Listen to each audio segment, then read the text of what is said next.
கோடை காலம் ஆரம்பித்து விட்ட காரணத்தினால் பல பகுதியில் இப்பொழுது குடிநீர் பற்றாக்குறை ஆங்காங்கே தலைதூக்குகிறது.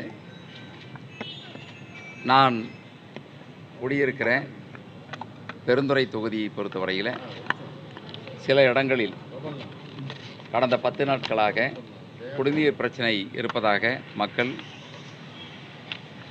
என்னிடத்தில் மனு கொடுத்தார்கள். மாவட்ட ஆட்சியரிடத்திலும் மனு கொடுத்திருக்கிறார்கள். ஆகவே குடிநீர் பிரச்சனை சம்பந்தமாக ஆங்காங்கே ஏற்படுகிற பிரச்சனைகளை உடனடியாக மாவட்ட நிர்வாகம் போர்க்கால அடிப்படையில் அதை தீர்த்து மக்களுக்கு தடையில்லாத குடிநீரை தர வேண்டும் என்கிற ஒரு கோரிக்கை மனுவை மாவட்ட ஆட்சியரிடத்தில் கொடுத்திருக்கிறேன். சமீபத்தில் கூட பெருந்துறையிலிருந்து ஒரு ஆலை கழிவு நீர் வாகனத்தின் மூலமாக எடுத்து செல்லப்பட்டு அருகாமையில் ஈரோடு மேற்கு தொகுதியில் இருக்கிற ஆட்டையம்பாளையம் பகுதியில் அந்த சாயக்க கழிவு நீரை விட்டதனால் அங்கே இருக்கிற மீன்கள் எல்லாம் செத்து மிதப்பதாக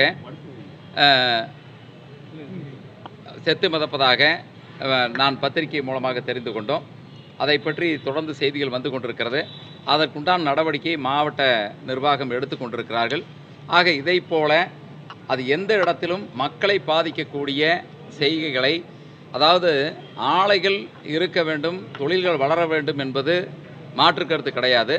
ஆனால் அரசு என்ன வழிமுறைகளை நெறிமுறைகளை வகுத்திருக்கிறதோ அந்த நெறிமுறைகளுக்கு உட்பட்டுத்தான் அந்த ஆலைகள் இயங்க வேண்டும்.